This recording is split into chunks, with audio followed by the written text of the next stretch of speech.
착한 사람 소리 듣다가 노후 자금 거덜난다. 평생을 정말 성실하게 일해서 모은 은퇴 자금이 그 친척이나 고등학교 동창의 간곡한 전화 한 통에 넘어가는 순간 사실 그때부터 지옥이 시작되는 거잖아요. 아, 그렇죠. 정말 피말리는 지옥이죠. 네, 오늘 바로 그 지옥에 대한 이야기로 문을 열어볼까 합니다. 진짜 급해서 그런데 딱 한 달만 쓰고 줄게. 이 뻔한 거짓말 혹은 지켜지지 않을 약속을 차마 거절하지 못하고 스마트폰 뱅킹 비밀번호를 누른 그날 밤부터 고통을 시작되거든요. 네네, 밤잠 설치고 소갈이하고 막 그러시죠? 맞아요. 천장에 막 떼인 돈 액수가 둥둥 떠다니는 경험. 아마 지금 이 방송을 듣고 계신 여러분 중에서도 뼈저리게 공감하면서 고개를 끄덕이시는 분들이 꽤 계실 겁니다. 아마 많으실 거예요. 사실 5060 세대 분들이 이런 고민 정말 많이 하시거든요. 그러니까요. 그래서 오늘 우리가 파헤쳐볼 이 깊이 있는 탐구, 이 분석 자료들의 미션은 아주 분명합니다. 법률사무소의 실무 가이드라인, 그리고 한국인의 인간관계를 분석한 심리학 논문, 마지막으로 정신건강의학과 전문의의 칼럼, 이 세 가지 자료를 하나로 꿰어서 지금 듣고 계신 여러분의 소중한 노후 자금을 지키는 방패를 만들어드리는 겁니다. 아주 든든한 방패가 되겠네요. 네, 떼인 돈을 돌려받는 구체적인 법적 절차를 마스터하고 앞으로는 절대 돈 떼이지 않는 그 사이다 같은 거절의 기술을 장착하는 거죠. 자, 이제 본격적으로 하나씩 풀어보겠습니다. 먼저 가장 근본적인 의문부터 짚고 넘어가 보죠. 우리는 도대체 왜 속으로는 이 돈 못 받을 수도 있겠다 이런 강력한 경고등이 켜졌는데도 지갑을 여는 걸까요? 그 심리적 뿌리를 이해하려면요. 오늘 저희가 살펴볼 한국 심리학 퀴즈에 한국인 인간관계의 문화적 특성, 이 논문을 좀 들여다봐야 합니다. 논문을 보면 한국인의 관계 맺기가 서구 사회의 개인주의적인 계약관계하고는 완전히 다른 메커니즘으로 돌아간다고 분석하거든요. 완전히 다르다고요? 어떻게 다른 건가요? 핵심은 바로 온정적 인간관계, 그러니까 우리가 흔히 말하는 그 정과 조화입니다. 서양에서는 타인의 부탁을 거절하는 게 단순히 그냥 그 제안에 대한 거절로 받아들여지잖아요. 그쵸, 쿨하게 그냥 노 하는 거죠. 네, 독립된 개인 대 개인의 교환이니까요. 하지만 우리라는 아주 특수한 심리적 공동체 공간을 공유합니다. 누군가 막 어려움을 호소하면서 돈을 부탁했을 때 그것을 단칼에 거절하는 행위는 거절은? 단순히 돈을 안 빌려주는 물리적 행위를 넘어서는 거예요. 이 끈끈한 우리라는 울타리를 깨부수나 선전포고로 우리 뇌가 인식한다는 겁니다. 그러니까 거절을 딱 하는 순간 뇌에서는 이 사람과의 관계가 영원히 단절될 것이다 이런 극도의 불안감이나 공포가 작동한다는 거군요. 정확합니다. 갈등을 직면하기보다는 어떻게든 조화를 유지해라. 이런 문화적인 압박이 무의식에 확 깔려 있는 거죠. 그런데 여기서 정신건강의학과 김정현 전문의의 칼럼을 보면요. 이 문화적 특성이 개인의 정신과 육체를 어떻게 파괴하는지 아주 섬뜩하게 보여줍니다. 육체까지 파괴한다고요? 네, 전문의는 이런 성향이 극대화된 상태를 일종의 착한 아이 증후군으로 진단하거든요. 타인에게 좋은 사람으로 남고 무리해서 소외되는 게 너무 두려워서 자신의 진짜 감정이랑 경제적 한계를 꾹꾹 억누르는 현상인 거죠. 억지로 참는 거네요? 그렇죠. 이것을 더 큰 맥락과 연결해 보면 여기서 대단히 파괴적인 모순이 발생합니다. 타인의 무리한 요구를 수용하고 내 감정을 짓누르다 보면 내 몇면 깊은 곳에서는 내가 왜 이러고 살아야 하나 이런 억울함이 생기잖아요. 당연하죠. 돈 빌려주고 눈치 보고. 맞아요. 상대방에 대한 분노, 그리고 거절하지 못한 나 자신에 대한 자책감, 이런 것들이 독성 물질처럼 몸에 쌓이게 됩니다. 칼럼은 이렇게 억눌린 부정적 감정과 인지 부조화가 만성적인 코르티솔 분비를 유발한다고 경고해요. 코르티솔이면 그 스트레스 호르몬 아닌가요? 네네. 결국 심한 스트레스성 질환이나 면역계 이상, 심지어는 암 발병률까지 높일 수 있는 치명적인 요인이 된다는 거죠. 잠깐만요. 진짜 그 부분을 들으니까 기가 막히네요. 그러니까 결국 우리는 미묘하게 어색해지는 그 몇 초, 그 순간을 피하려고 수백만 원, 수천만 원짜리 좋은 사람 인증 구독료를 내고 있는 거잖아요. 좋은 사람 인증 구독료. 아주 적절한 표현이네요. 게다가 덤으로 만성 스트레스랑 면역계 질환까지 얻어가면서 말이죠. 아니, 노후 자금 바쳐가면서 내 몸까지 망가뜨리는 이 거래. 솔직히 너무 비이성적이고 비싼 대가 아닙니까? 완벽하게 비이성적인 거래죠. 관계를 지키겠다는 명목으로 돈을 덥석 내어주지만 결국 돈을 제때 안 갚는 상대방에 대한 원망 때문에 관계는 어차피 파탄이 나거든요. 그러니까요. 돈 잃고 사람 잃고 맞습니다. 타인을 배려하는 마음의 중심에는 반드시 나 자신에 대한 돌봄과 경제적 보호가 있어야 해요. 그런데 정작 뼈대가 되는 나를 지워버리고 타인만 남겨두니까 결국 통장도, 건강도, 인간관계도 싹 다 텅 빈 공허함만 남게 되는 그런 무서운 메커니즘입니다. 와, 그 심리적인 족쇄가 어떻게 우리를 올가매는지 그 원리는 아주 선명하게 이해가 됐습니다. 그렇다면 이제 이 무거운 심리적 분석에서 좀 빠져나와서 아주 차가운 법적 현실로 돌아와 보죠. 좋습니다. 현실적인 해결책이 필요하니까요. 네, 지금 이 순간 아마 방송 들으시면서 맞아, 내가 그놈의 정 때문에 차용증 한 장 안 받고 돈을 보냈지 하면서 가슴 찌고 계실 분들 분명히 있을 거거든요. 우리가 방금 말한 그 온정적 관계라는 것 때문에 밥 먹다가 아니면 통화하다가 계좌로 덜컥 송금해버리잖아요. 그렇죠. 보통 다 그렇게 하시죠. 친한 사이에 차용증 쓰자고 하면 너무 정 떨어지는 사람 취급받으니까. 자, 차용증이라는 공식 문서가 없는 이 난감한 상황. 내 돈은 영영 허공으로 사라진 건가요? 전혀 그렇지 않습니다. 현대의 법 시스템은 사람들이 그렇게 완벽하게 서류를 갖춰놓고 살지 않는다는 걸 아주 잘 알고 있거든요. 물론 전자문서 및 전자거래 기본법에 따라서 스마트폰으로 간단히 서명하는 모바일 차용증도 법적 효력이 완벽하지만 하지만 보통 우리 50, 60세대는 모바일 차용증 같은 거 안 쓰고 그냥 송금하는 경우가 태반인데 어떡하죠? 그렇죠. 익숙하지 않으시니까요. 여기서 대단히 흥미로운 점은 법정에서 판사가 요구하는 건 화려한 도장이 빡 찍힌 계약서 자체가 아니라는 겁니다. 그래요? 계약서가 필수가 아니에요? 네, 두 사람 사이에 돈을 빌려주고 갚기로 한 의사가 합치되었느냐 이걸 증명할 수 있는 객관적 정황이면 충분해요. 그리고 현대사회에서 그 역할을 완벽하게 수행하는 게 바로 우리가 매일 쓰는 일상적인 카카오톡이나 문자 메시지입니다. 와, 일상적인 카톡 대화 한 줄이 정식 차용증을 대체한다고요? 악의적으로 막 돈 떼먹으려고 작정을 채무자 앞에서도 그 캡처본이 힘을 발휘하나요? 충분히 발휘합니다. 법률적으로 이를 채무 승인이라고 부르는데요. 지금 당장 스마트폰 여시고 돈 빌려간 사람한테 아주 자연스럽게 메시지를 하나 보내보시는 거예요. 저번에 빌려간 300만 원, 이번 달 말에는 갚을 수 있어? 이렇게요. 자연스럽게 떠보는 거군요. 네네. 여기서 핵심은 두 가지입니다. 금액, 즉 300만 원이라는 액수와 이 돈의 성격이 그냥 준 게 아니라 빌려갔다, 즉 대여라는 사실을 텍스트에 명시하는 거예요. 금액과 빌려갔다는 사실 명시. 맞습니다. 만약 300왕이 미안해. 지금 많이 힘든데 다음 달 15일까지는 꼭 해볼게. 이렇게 답장을 보냈다고 가정해보죠. 이 짧은 텍스트는 법정에서 어마어마한 파괴력을 가집니다. 왜죠? 갚겠다는 약속을 또 어길 수도 있잖아요. 그래도 괜찮아요. 채무자 스스로 자신에게 불리한 사실, 즉 나한테 빚이 있다는 것을 자발적으로 인정해버린 자백이나 다름없기 때문이죠. 판사는 이런 불리한 진술을 매우 신빙성 있는 강력한 증거로 채택합니다. 아하, 굳이 각 잡고 쓴 서류가 아니더라도 상대방이 그 빚의 존재를 인지하고 상환 기일을 미루는 그 행위 자체가 역설적으로 가장 완벽한 증거가 되는 거네요. 네, 정확합니다. 이체 내역, 날짜랑 그 카톡 캡처본이 딱 합쳐지면 퍼즐이 완성되겠네요. 그렇다면 통화 녹음은 어떤가요? 가끔 동의 없이 녹음하면 불법 증거 수집이라서 재판에서 못 쓴다 이렇게 걱정하시는 분들도 꽤 있더라고요. 그건 통신비밀보호법의 구조를 정확히 이해하지 못해서 생긴 오해입니다. 대한민국 법에서 제3자가 남들의 대화를 몰래 엿듣고 녹음하는 이른바 도청은 엄격한 불법이 맞아요. 도청은 안 되죠. 하지만 대화의 당사자 일방이 녹음하는 건 전혀 다릅니다. 내가 직접 참여하고 있는 대화, 즉 내가 전화를 걸었거나 받은 통화를 나 스스로 녹음하는 것은 나의 대화 기록을 보존하는 행위로 인정되거든요. 완벽하게 합법입니다. 내가 대화에 참여하고 있으면 합법이군요. 네네. 민사소송에서 아주 강력한 증거로 쓰입니다. 그러니까 카톡에 답이 없으면 전화를 걸어서 너 그때 빌려간 500만 원 언제 줄 거니? 하고 유도해서 상대방이 빚을 인정하는 답변을 싹 녹음해 두시면 됩니다. 꿀팁이네요. 그리고 애초에 송금하실 때 은행에 그 메모란 있잖아요. 거기에 대여 혹은 급전 이렇게 적어두는 것도 이 돈이 그냥 준 게 아니라는 걸 뒷받침하는 아주 좋은 보조 증거가 되고요. 훌륭합니다. 상대방을 좀 안심시키면서도 아주 스마트하게 증거를 수집하는 방법이네요.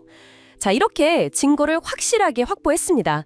그런데 상대방이 눈치를 챘는지 이제 전화도 막 피하고 카톡도 안 읽고 무시해요. 마음 같아서는 당장 법원으로 달려가서 멱살이라도 잡고 싶지만 변호사 비용도 부담스럽고 절차도 무서워서 망설여지잖아요. 그렇죠. 소송은 아무래도 심리적 장벽이 높으니까요. 네, 이럴 때 우리가 취할 수 있는 첫 번째 물리적 액션이 바로 내용 증명이죠. 제가 가이드라인을 좀 보니까 이 내용 증명이라는 게 사실 이름만 거창하지 작성법은 생각보다 허무할 정도로 진짜 간단하더라고요. 맞습니다. 내용 증명의 본질은 무슨 특별한 법적 마법이 아니에요. 쉽게 말해서 내가 당신에게 언제 어떤 내용의 편지를 보냈다는 사실을 국가기관인 우체국이 제3자로서 공적으로 증명해주는 그런 제도입니다. 무슨 정해진 양식 같은 게 있나요? 문방구에서 파는 정해진 양식 같은 건 전혀 없어요.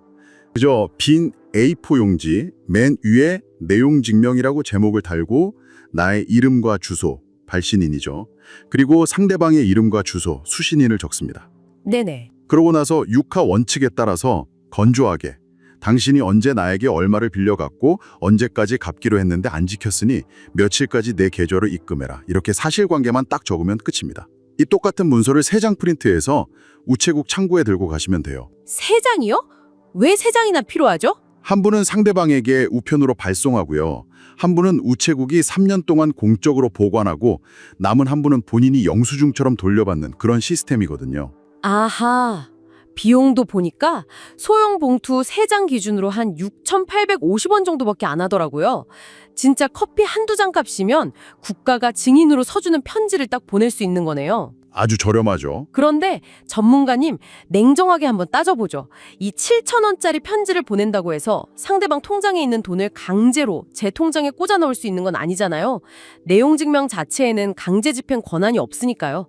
그럼 도대체 왜 굳이 이걸 보내야 하는 겁니까? 오, 아주 예리한 지적이십니다. 내용 증명 그 자체로는 채무자의 재산을 강제로 빼앗을 권한, 즉 집행력이 전혀 없는 게 맞습니다. 하지만 그 심리적인 압박감, 일종의 심리전 측면에서 엄청난 위력을 발휘하거든요. 심리전이요? 어떻게 옥죄는 건가요? 내용 증명 맨 마지막에 보통 이런 문구를 싹 넣습니다. 지정된 날짜까지 입금하지 않을 경우 즉각적인 민사소송 및 가압류 절차에 착수할 것이며 이에 따라 발생하는 법정 지연이자와 모든 소송 비용은 당신이 전부 부담하게 될 것이다. 와, 듣기만 해도 살 떨리는데요? 그렇죠. 이 무시무시한 문구가 찍히고 거기에 우체국의 붉은색 관인 스탬프가 딱 찍힌 걸 보는 순간 채무자는 깨닫는 거죠. 아, 이 문제가 더 이상 아는 지인 간의 껄끄러운 부탁 정도가 아니구나. 법이라는 칼날이 들어오는 차가운 분쟁으로 넘어갔구나 하고 직감하게 됩니다. 완전히 분위기가 달라지는 거네요. 네, 실제로 꽤 많은 채무자들이 복잡하고 피곤한 소송 전에 진짜 휘말리거나 가족들이 이 빚쟁이 사실을 알게 되는 걸 너무 두려워해서 딱 2단계에서 먼저 합의를 제안하거나 급하게 돈을 갚는 경우가 굉장히 많습니다. 동네 친목 싸움이 아니라 나 이제 정식 링 위로 올라갔다. 이걸 딱 선포하는 거군요. 네, 맞습니다. 그리고 이 대목에서 아주 중요한 질문이 하나 떠오르는데요. 바로 시간과의 싸움, 소멸시효 문제입니다. 소멸시효요? 기한이 있나요? 일반적인 개인 간 대여금의 소멸시효는 딱 10년입니다. 돈을 갚기로 약속한 날부터 10년이 딱 흐르면 채무자는 법적으로 그 돈을 갚을 의무가 영구적으로 사라져버려요. 합법적으로 안 갚아도 되는 거죠. 와, 10년? 긴 것 같지만 차일피일 미루고 핑계대는 거 아이고 그래 알았다 하고 믿어주다 보면 정말 눈 깜짝할 사이에 지나가거든요. 그럼 아까 그 내용 증명을 딱 보내면 이 10년짜리 타이머가 그 순간 멈추는 건가요? 절반만 맞는 이야기입니다. 내용 증명을 보내는 행위는 법률 용어로 최고, 즉 독촉에 해당하는데요. 이게 시효를 일시적으로 딱 6개월간만 정지시키는 효과가 있습니다. 6개월이요? 영원히 멈추는 게 아니고요. 아닙니다. 법은 권리 위에 잠자는 자를 보호하지 않는다는 유명한 말이 있거든요. 법원이 보기에 독촉 편지만 덜렁 보내놓고 또 가만히 있네? 그럼 진짜 돈 받을 의지가 없는 거 아니야? 이렇게 판단하는 거예요. 아, 계속 액션을 취해야 하는군요. 맞아요. 따라서 내용 증명을 보낸 그 시점으로부터 반드시 6개월 이내에 진짜 정식 소송을 걸거나 지급 명령을 신청하는 등 적극적인 법적 조치를 취해야만 소멸시효가 완전히 중단되고 초기화가 됩니다.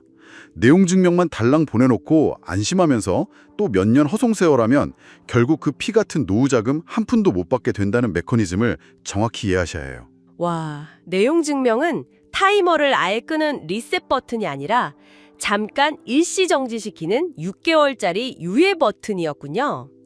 이건 진짜 어디서도 쉽게 못 듣는 핵심 정보네요.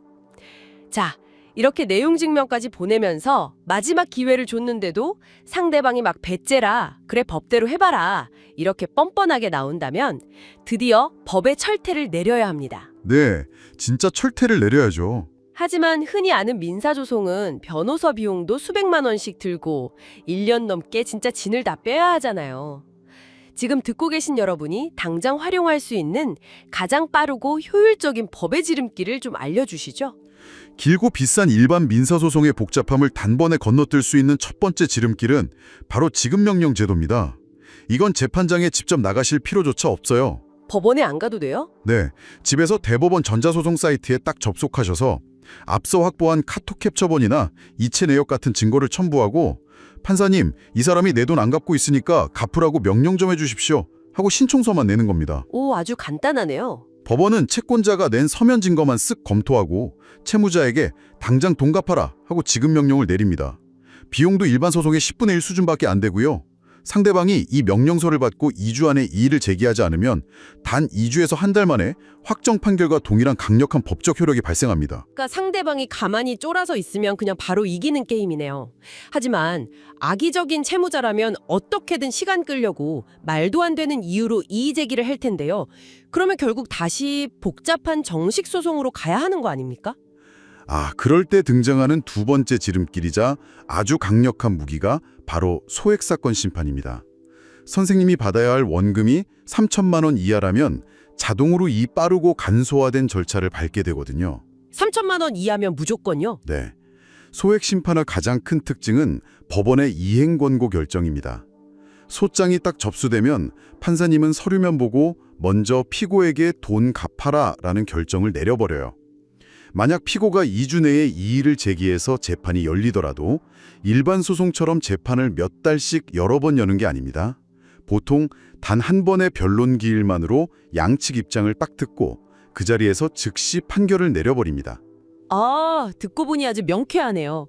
비유하자면 마치 마트에서 물건 한두 개만 산 사람들을 위해서 따로 만들어둔 소량 결제 전용 계산대 같은 거군요. 비유가 찰떡이네요. 카트 한가득 실은 사람들 틈에서 굳이 길게 줄 서서 기다릴 필요 없이 빠르고 쾌적하게 쭉쭉 빠지는 전용 차선이 법원에도 이미 마련되어 있었네요. 아주 탁월한 통찰이십니다. 법원 입장에서도 그 수많은 자잘한 대여금 사건들을 정식 재판으로 질질 끌고 가는 건 엄청난 행정력 낭비거든요. 그런데 여기서 가장 치명적인 함정이 하나 있습니다. 함정이요? 다 끝난 거 아닌가요? 많은 분들이 이 소액심판 승소 판결문이나 지급명령 결정문만 손에 딱 쥐면 국가가 알아서 상대방 통장에서 내 통장으로 돈을 딱 이체해 줄 거라고 찰떡같이 믿으세요. 재판에서 이겼으면 당연히 돈이 들어와야 하는 거 아닌가요? 아닙니다. 법원은 네가 받을 돈이 있는 게 맞다라고 법적인 권리만 확인해 줄 뿐이지 빚을 대신 받아주러 다니는 추심기관이 아니거든요. 만약 상대방이 재판 도중에 자기 통장에 있는 돈을 싹 다 빼돌려버리거나 자기 집을 막 가족 명의로 돌려버렸다면 그 멋진 승소 판결문은 문자 그대로 진짜 아무짝에도 쓸모없는 종이 쪼가리로 전락하고 맙니다. 권리는 인정받았는데 정작 빼앗아올 고깃 덩어리가 흔적도 없이 사라져버린 거군요. 그거 진짜 억울하겠는데요?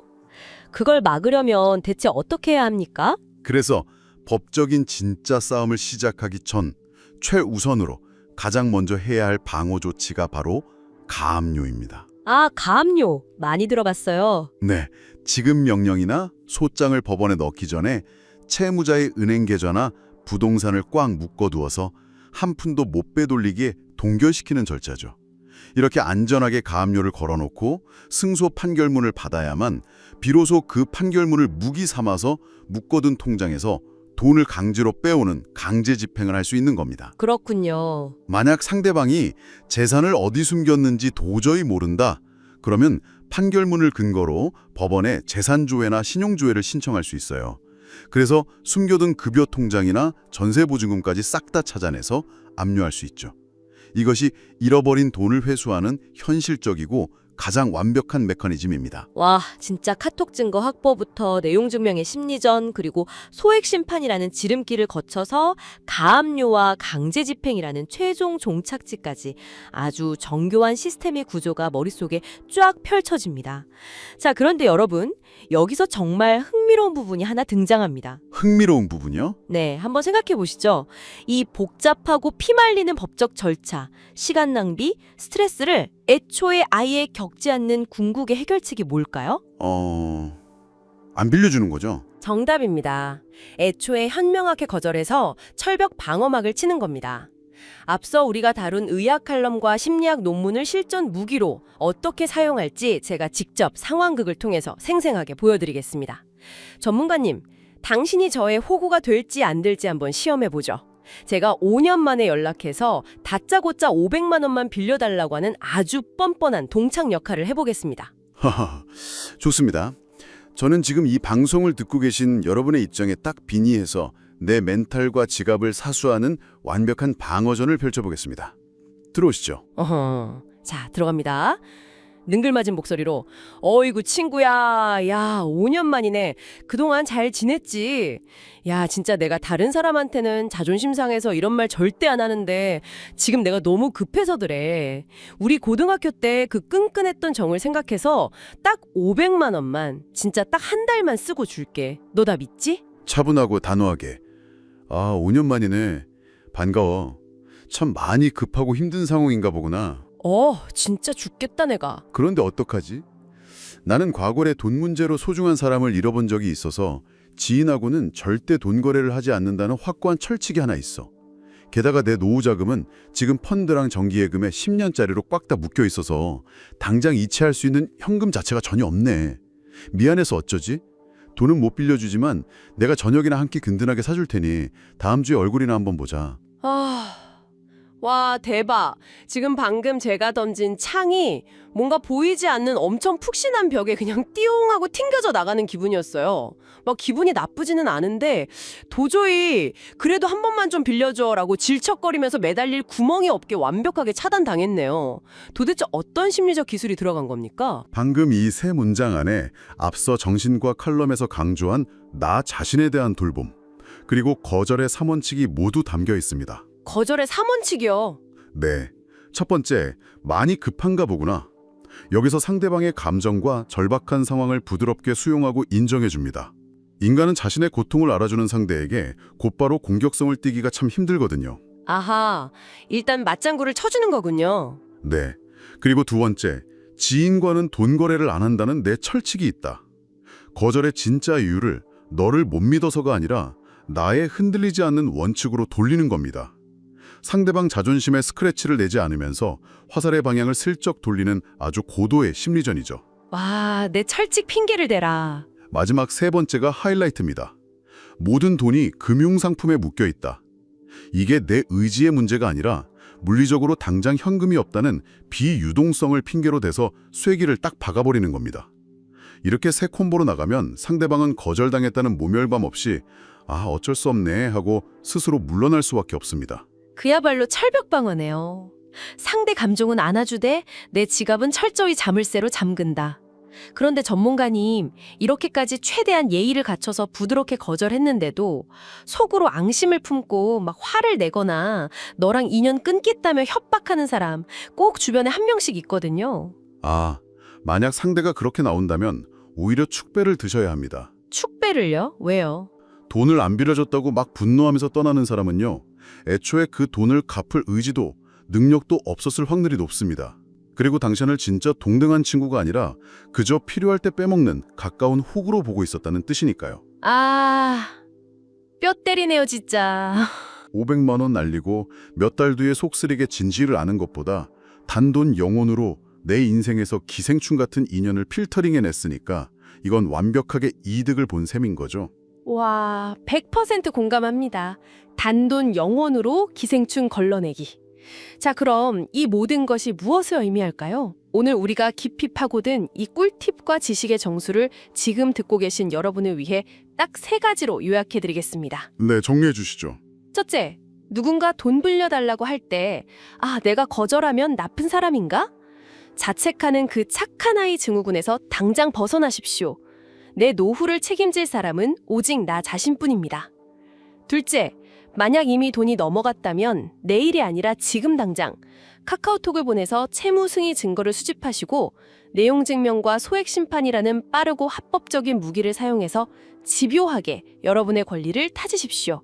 셋째, 누군가 과거의 정의나 감정을 무기로 돈을 요구해 올 때 앞서 배운 거절의 3원칙으로 단단하고 아주 우아하게 철벽을 치십시오. 완벽한 요약이네요.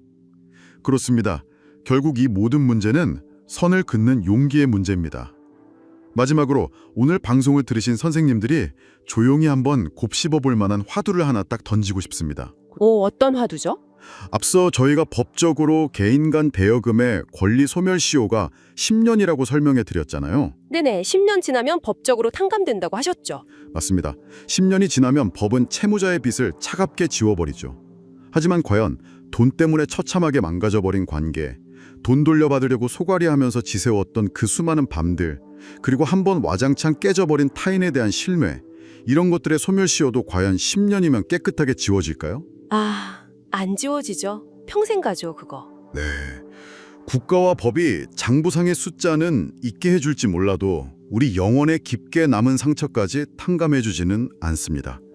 그렇게 더더욱 우리는 나를 지키기 위해 단호해져야 하는 겁니다.